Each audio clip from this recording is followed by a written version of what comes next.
Hey, all right, welcome back to Raff's Brain, a show about things that are interesting to me. I am your host, Rob Rafferty. It is time, my friends, my fans, my yogis, my brainiacs, all of the above, my tens of loyal listeners. I'm so grateful for you. Thank you for tuning in. It's time for another episode of Drive and Jive. Yes, this is analogous to the other stream of content, Walk and Talk. The rhyming titles, I'm all about it. Drive and Jive, Walk and Talk. Yes, the general concept of this stream of content of the show is I hit record and I just ramble on, stream of consciousness style, sharing some thoughts, pontifications, ideas, musings, things that are on Raff's brain, top of mind, unfiltered, unprepared, and in many respects disorganized. So if that's your jam, you're in the right place. Listening to the ramblings of a raving lunatic as he drives across the mountains from Virginia to West Virginia. Yes, my home among the hills. I am on my way. I'm en route as we speak to my homestead, my stomping grounds of my youth, Buchanan, West Virginia, Upshur County. Be you, baby. Don't play games. I'm on a mission of sorts.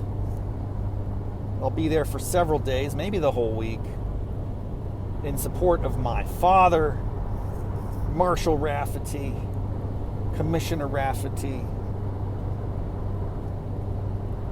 Special Agent in Charge Rafferty. He's got so many titles, this guy. But the most important title of all is that he's my dad. Yes, Mr. Rafferty, back in Buchanan, West Virginia, and he's preparing for, a medical procedure of some complexity. Although it's probably, I'm not sure if it's going to be an overnight or if it's going to be an outpatient. We're going to see. I think it depends on how it goes. Bottom line, I'm on my way. I'm driving. I'm thriving. And I want to start jiving. Talking a little bit about what's going on. And and just like some thoughts that are on my mind as I traverse across the Appalachians. So, I have a couple things I've been thinking about.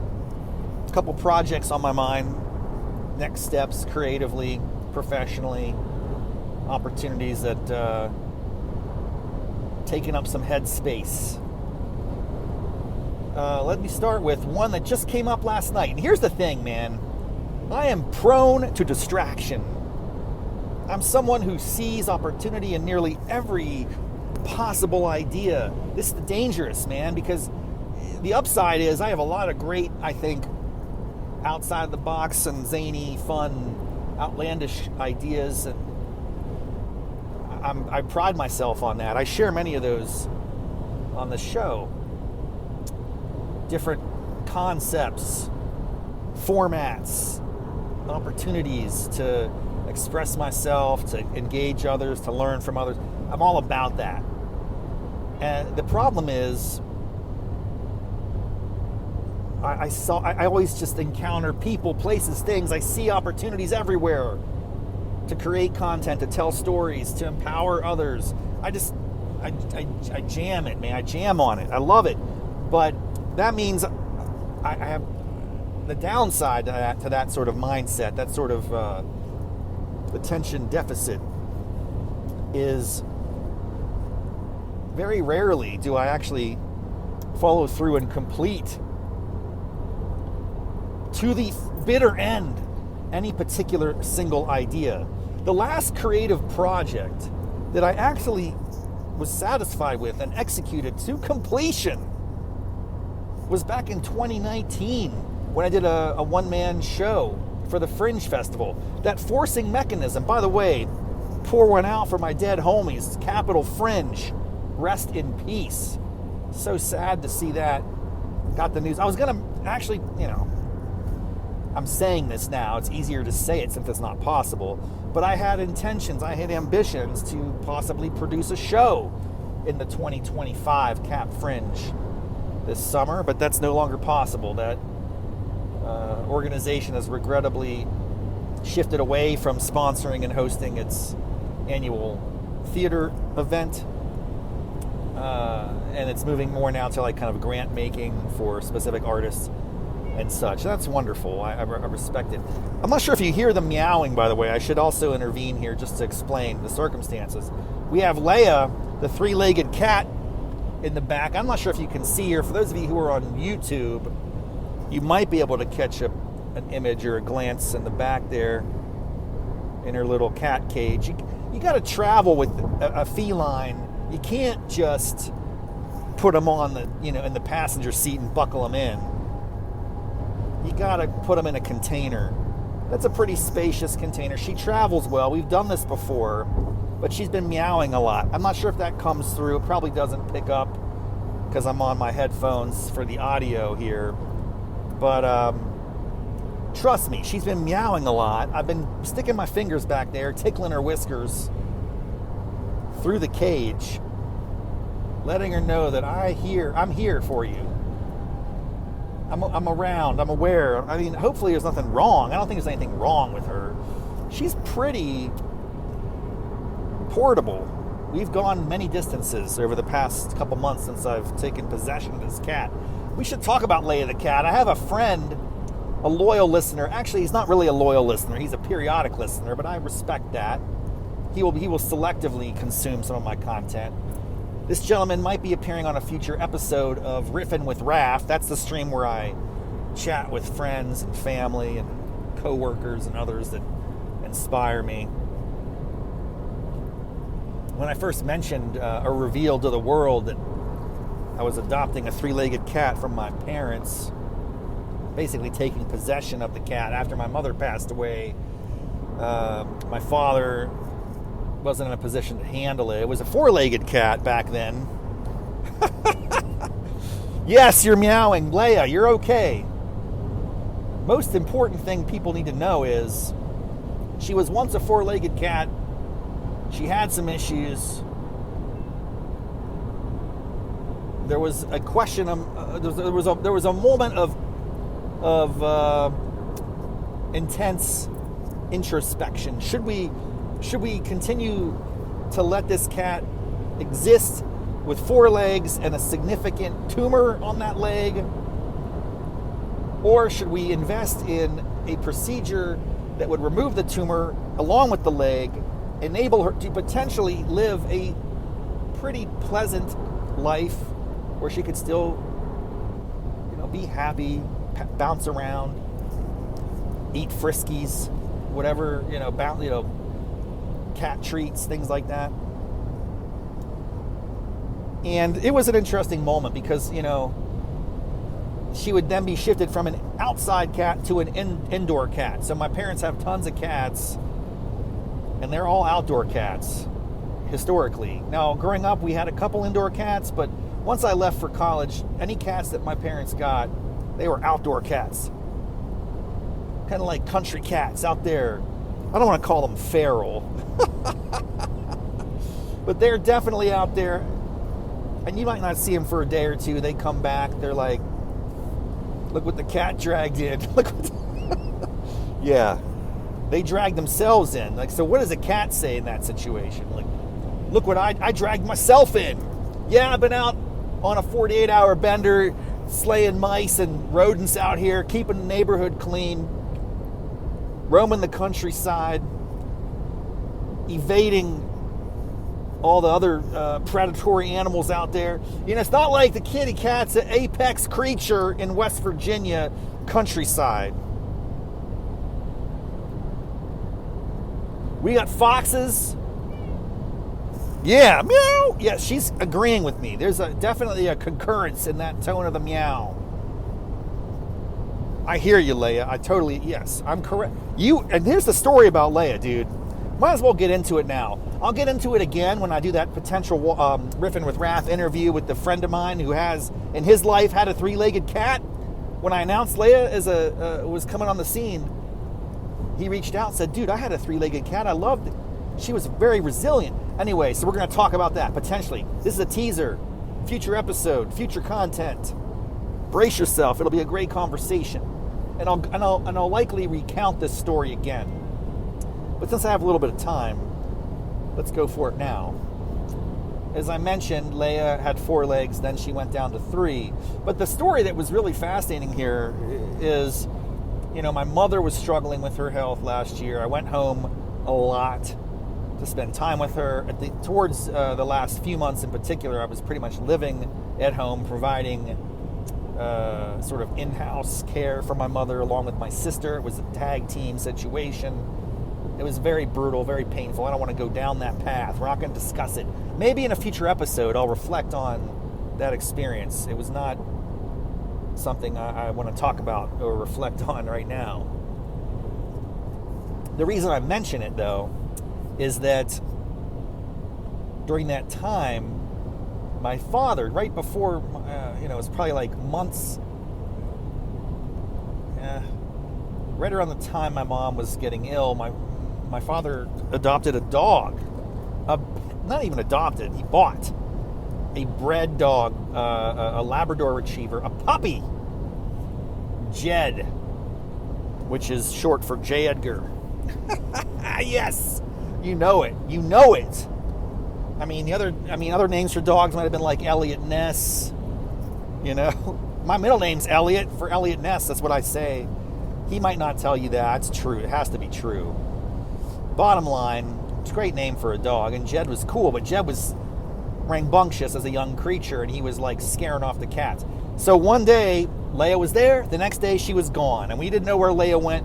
After weeks and months of absence, we, I think, just assumed she wandered off and maybe met her demise in the countryside. As I was mentioning, there are lots of predatory creatures out there. You got wolverines, boars, wild boars, abaguchis, everything, right? Out there. And so the cats are pretty good. The cats can take down chipmunks, squirrels. A squirrel-cat battle is pretty good battle. Squirrels are not an easy creature to take down if you're a cat. It's not the most vulnerable prey.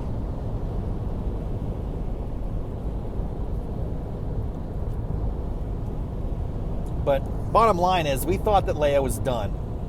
She was out and about. She was in the countryside. She went missing. We put up some flyers, put her on some milk jugs in town, and nothing came back. And look, we've had so many animals and creatures of nature in my life. It's never a good thing when they go missing or when they just kind of go off to puppy heaven or wherever it is. But in a sense, you come to appreciate it. In some way, when a cat just goes missing like that, you just assume, well, hopefully it was a peaceful death, Maybe it was a quick, maybe it was like a mink trap out there in the woods. Some trapper snagged it. Hopefully he didn't suffer too long. We figured she was done. That's what I'm trying to get at. But imagine my surprise. This is probably 6 months after she goes missing. That might be an exaggeration. Maybe it's more like 4 months. Time is a vortex. When you're going through a process of caring for a loved one who's struggling with a terminal illness, and you are in the front lines of that battle, every day just blends into the next, and you lose track of all time and space. It was horrific. Probably about 6 months of my life is a blur, and I don't even want to take time to think. I probably am still processing the whole situation. To be very candid with you, it's not a pleasant thing. But what I'm getting at is, gosh, I'm really dragging this out. The point of what I'm saying is, we thought that Leia was dead, gone, forever, off to Kitty Cat Rainbow or whatever, Rainbow Bridge. So imagine my surprise when I was walking up and down the lane. I think it was with my sister and one of my nieces. It might have been Lindsay or Mallory. I only have 2 nieces, so clearly it was one of them. Maybe it was both. I don't think so. I'm going to say Mallory, because the odds that my niece Lindsay was on hand would be a little unusual. She lives in Richmond. Mallory, of course, lives there right down the street. So it was probably me and my sister and Mallory, although it could have been Lindsay if she was in town visiting. And, as we're prone to do, you go on these little walks up and down the lane. If you don't know where I live, it's probably like a mile-long little cul-de-sac type country lane. It's kind of hilly and remote. And it's a nice little walking path there. You do a couple laps, get some steps in. And that's what you do to keep your sanity in a time of personal turmoil. We were walking up the lane, up and down the lane, getting some steps in, talking about the situation. And then at some point we heard a little meow. Meow. It was more like I don't know how to describe it. It sounded pretty desperate, if you ask me. It was like meow, meow. It was very out of place, man. It was unusual, and it struck all of us. And then where's that coming from? We were able to hone in on it. Lo and behold, who would emerge from the woods of West Virginia, the wild wilderness? Who emerged but Leia, the cat, the four-legged cat at the time. She was skinny, my friends. She was thin. She was struggling. Clearly, she had seen some things. This cat has been through a lot. Man, yes, meow. I don't know if you guys are hearing. You're not picking up the meows. She's locked into this conversation. Leia the cat has seen some things, dude. She was out there in the wilderness on her own for many months. We called off the search and rescue mission months ago. And this was just very unexpected. It was very joyous. It was it's like one of those things when it's shocking, and then when it happens and it sinks in. Oh my gosh, Leia, you're alive! Leia's alive! Leia is alive. Wow, that was something else, man. That was a big shock. Can you see her back there on the YouTube? There he is. That's the case you can see. Tune into youtube.com at Rob Rafferty, and you can watch any of my podcasts. I also record probably about 95% of them at this point. Got to hit the multi-platform, man. That's what it's all about. Anyway, so the bottom line is, you got to wrap this story, dude. It's dragging on way too long. I got the cat, nursed her back to health. She was really hungry. It was amazing to get her back into good state. And things were good. I don't know exactly what happened. What prompted her to run away for some period of time. We think it was Jed, the dog, that scared her off. We have no idea. The bottom line is, she's back. And she was back in action. My mother passed away. And then in a subsequent visit last summer, we noticed she was limping. Maybe this is more like the fall, quite honestly. Thanksgiving time frame. I don't know, man. Like I said, life is a blur. Time just completely evades me. And she had a big tumor on her leg. I guess the diagnosis was not good. A big cancerous... It was like an alien that wrapped around her. They're not called femurs for cats, right? What are the bones in the long back legs called? We have femurs. Humans stand on two legs. Femurs, tibias, and fibias. And don't forget the radius and the ulnas. Those are in your arms. What's the one up here called? The timber? The bones of the body all have names. And I'm sure they have names in animals too. But I would not know that. I didn't have to memorize all those bones like I did back in 7th grade biology class. Shout out Mr. Lee. Okay. Where are we going with this? Well, we had to make a decision. The vet was basically like, this cat will die, the cancer will progress, it will overtake and consume. And right now she was in some pain with the leg. It didn't look like it had spread anywhere else. So the option was to pay some money to have them take the leg off with the cancer and get her back to health, and hopefully she could hop around and still live a happy life. She's like, I think 7 or 8 years old. She's probably about at halftime, maybe a little bit beyond, maybe third quarter. I'm talking, I'm like the football analogy, not like a third period of hockey. That would imply you're in the final hours there, but no. She's and you know, she still had some time left. Maybe she could enjoy life. I think part of this too was probably a psychological situation for me. I'm like, man, my mom passed away from cancer. This cat's gonna pass away from cancer. Is there anything we could do to salvage this cat? This cat is kind of like a physical connection to my mom, to the extent my mom took care of the cats and loves the cats and all that sort of thing. So I probably got some issues going on with that. My dad was kind of like, you know, it's going to be a lot. It's not promising. There's no guarantee she'll survive the surgery. There's no guarantee that even if she gets through the surgery that she won't have a, what's it called when it comes back? Remission is when it's going into, that's a good thing, isn't it? Remission? Or is it remission? Remission means it comes back. I don't know. I can't remember all the terms. The bottom line is, my dad was kind of like, look, I think we should just send her off peacefully, and that'll be, you know, call it a day. And that was kind of the initial thinking, but then I had to, you know, I had some thoughts on it, and I said, you know, I'll take care of it. I'll pay for it, and then I'll take the cat. Now that's a big thing. I haven't owned a cat for quite some time.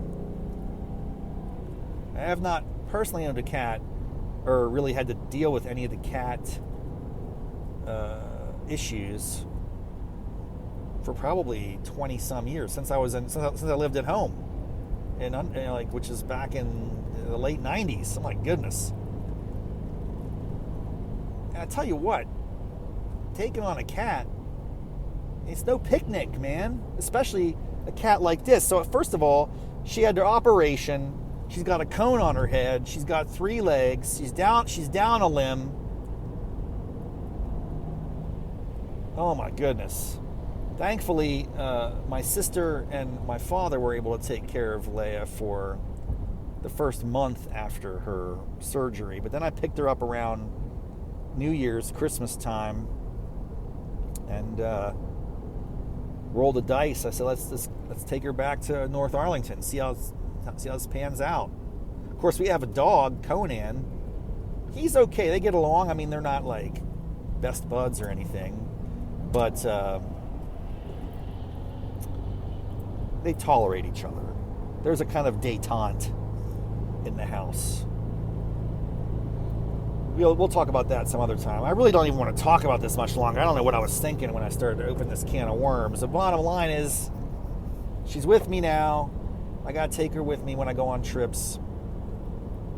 If my wife's out of town, which she is this coming week. So it's just like, you know, it's another responsibility. But it's one that I take on with great pride and joy and fulfillment and happiness, I guess. Meow. Yes, I don't know if you can hear that. It's probably not picking up. But she's meowing in concurrence. Oh, so yes, the 3-legged cat. I will say something real quick about cats, in case you haven't owned a cat in a while like me. The innovation in cat care technology is unbelievable these days. It's like night and day from what it was when I was growing up.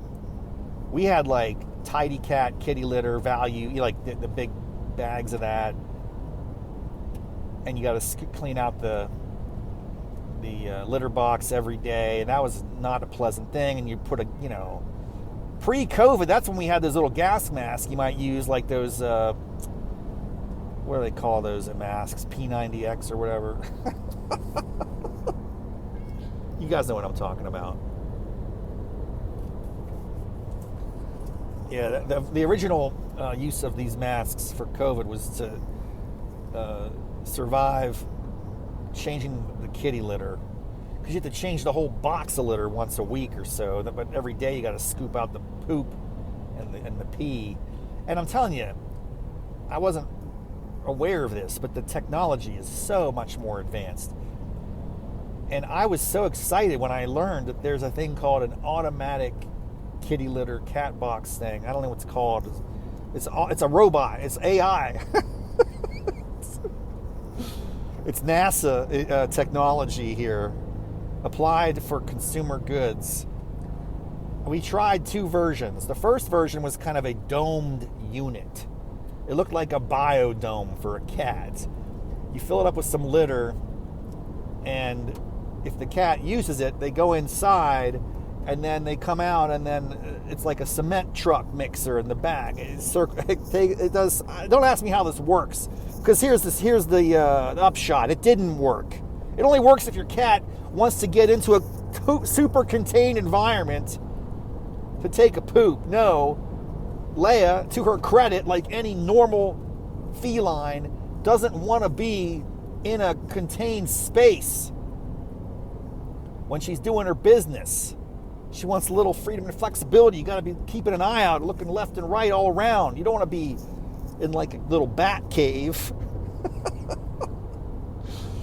So we couldn't. So it was like a week of trying to throw the treats into the biodome to get her to go in there, and it didn't work. The good news is she did use the normal litter box, but that got me thinking: am I going to be relegated to the normal litter box in perpetuity? Am I going to have that? Just like the old days, talk about an ordeal every day. You know what also is kind of nuts? I'll tell you this. This is a little bizarre, but I guess it's not uncommon. Conan, our dog, kind of likes to eat her poop. What? Yes.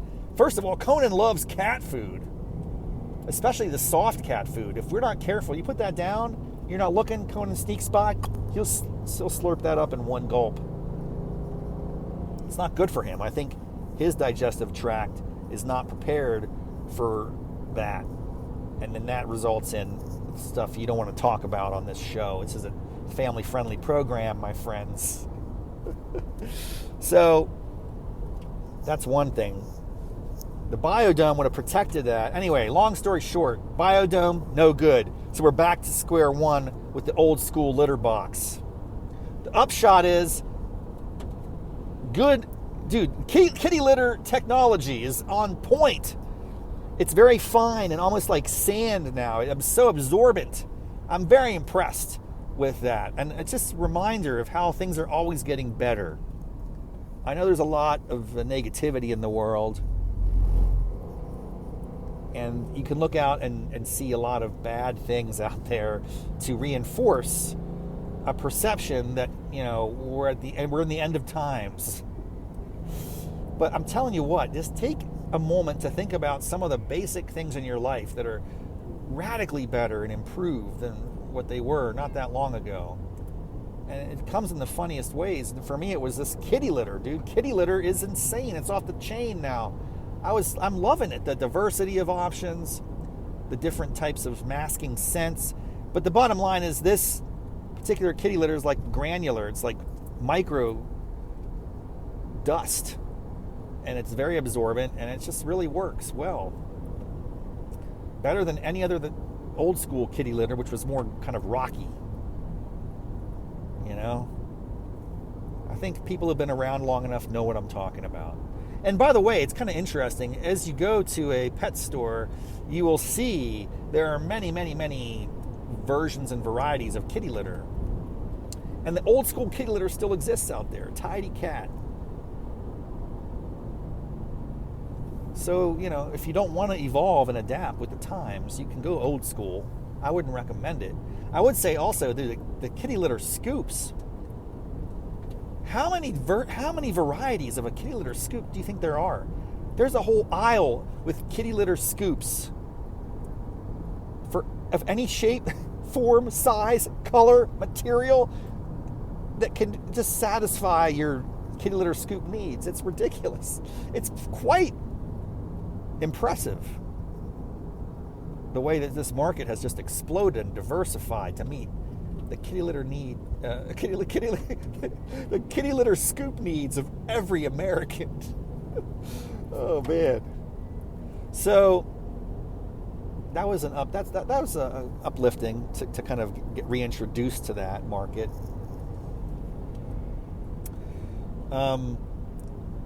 We tried another one, but I like the idea of convenience. I like the idea of not having to touch kitty litter or scoop it myself, or kind of to minimize my interactions with that part of owning a cat. If I can reduce or eliminate the need for me to engage and interact with kitty litter and its byproducts, what is that value to me? It's worth a lot. Probably a couple $100 at least. And that's about the price point for some of these automatic kitty litter boxes. So I think they kind of priced it right. I got another version which didn't have a dome. It's more traditional in appearance. It's like a giant square, or rectangle, really. But it has a sort of a robot arm that activates. There's some sensors in there, and it knows when an animal has been into its domain to do their thing, and when the animal leaves after 30 seconds, this activates a kind of grid metal arm that combs the sand. It is like a comb. It's not a fine-tooth comb, don't get me wrong, but the prongs are sufficiently close that as it scours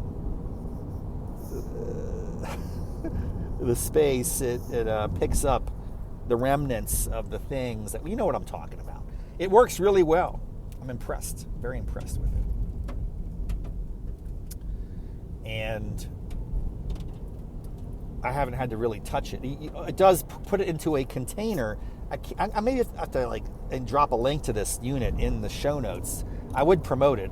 I would take a royalty if someone wanted to pay me to promote this product. It's been a real game changer. It's really the only way to own a cat, is to have a kitty litter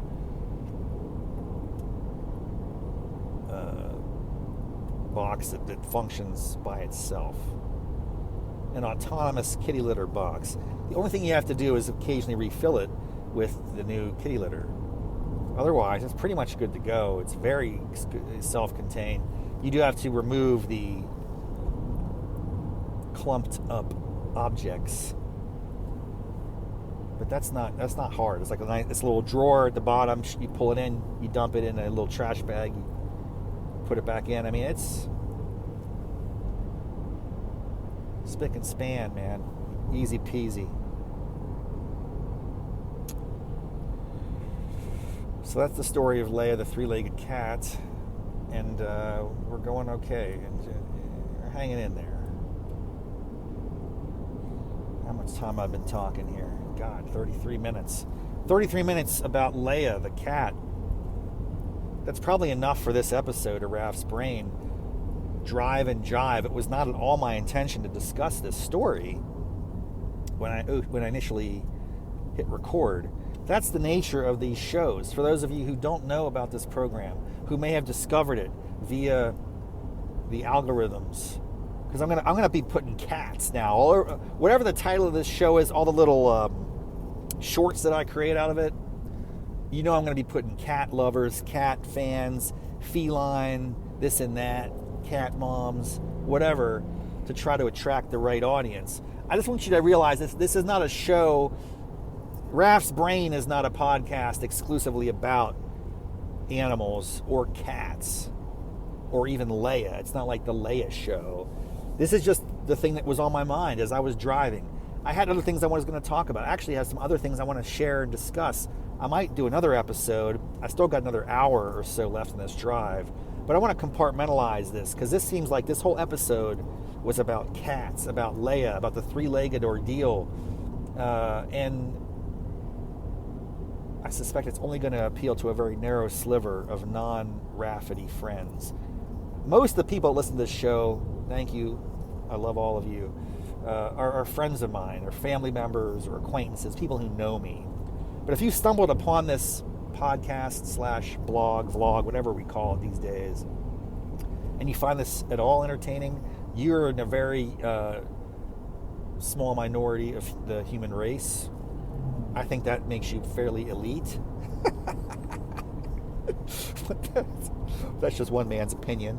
That is the producer, the writer, the host of the show. So, thank you for joining us. I just want you to know this is the only show that I'll do that'll be this deep on the cat. Maybe I'll go deep on the cat. Maybe I'll have the whole stream about Leia. Who knows? This show doesn't have any real plan at this moment. It's a real fun exercise for me. I'm learning as I go. I'm not sure if I'll ever narrow it down or ever get good at this beyond what I'm doing right now. But that's some context for you. You can check it all out on raffsbrain.com. Hit it up. I'm on all your favorite streaming channels. I'm on Apple. I'm on Spotify. I'm on YouTube. Thank you so much for tuning in. We'll see you next time. I appreciate you. Have a great day. More to come. And I'm going to be trying to record some content here in West Virginia. I'm going to try to get some conversations with my father. He's very hesitant. He doesn't like to be on camera. He doesn't like to have his identity and stories publicly shared. I've tried to record a lot of that over the years because I think there's a lot of gold there, gold nuggets that would be very attractive and interesting to share with the world, little insights, tidbits, lessons of his own life, which has been a pretty remarkable life. So maybe that's a future content this week. I'll get some time to chat with him. I got my friend Code H. He's been a multi-time guest on the show. You guys know Cody at this point. I'll probably be hitting him up for some content this week. And we'll see where we go from there. Maybe hot yoga problems will emerge if I can find a hot yoga studio. Stay tuned. If you know a hot yoga studio in Morgantown, I got an overnight or two there while my dad's getting patched up. I'd be open to hitting up a new studio, seeing how it rolls. WV, hot yoga style. Give a little review. All right. Thanks, folks. Have a great day. And stay tuned for more extraordinary content like this. I know you can't get enough of it. Take it easy. Bye-bye.